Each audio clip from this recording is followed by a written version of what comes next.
Kementerian Kesehatan menyebut putusan MK memperkuat independensi Konsil Kesehatan Indonesia dan Kolegium Kesehatan sehingga akan ditindaklanjuti dengan penyesuaian regulasi dan koordinasi dengan lintas kementerian.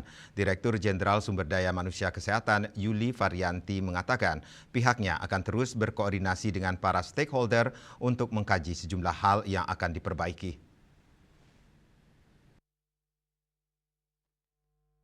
Dalam sebuah seminar di Jakarta, Kementerian Kesehatan menyebut putusan MK memperkuat independensi Konsil Kesehatan Indonesia dan Kolegium Kesehatan sehingga akan ditindaklanjuti dengan penyesuaian regulasi serta koordinasi dengan lintas kementerian.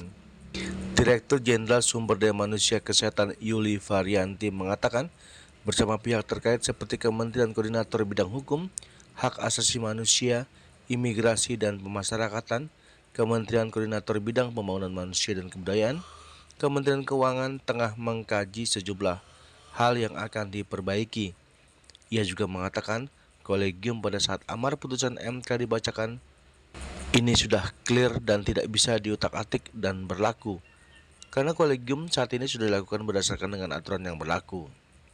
Tadi Sali sudah menegaskan bahwa justru dengan MK ini menegaskan kembali kolegium itu adalah unsur keanggotaan konsil, bukan di bawah organisasi polisi. Itu clear Pak, justru penegasan sangat tegas gitu. Itu yang pertama. Terus yang kedua tentang tinggal pengaturan yang tadi sebagai alat kelengkapan sebenarnya di dalam undang-undang menjadi unsur keanggotaan konsil itu sebenarnya di dalam batang tubuh juga udah mengatakan bahwa salah satu di dalam unsur keanggotaan konsil adalah Kolegium Kesehatan Indonesia. Seperti itu. Tapi nanti kita lihat ya, kita kaji nanti bentuk kelembagaan, proses yang lain-lain itu kita akan melihat dan menyesuaikannya seperti apa. Gitu Mbak Neti.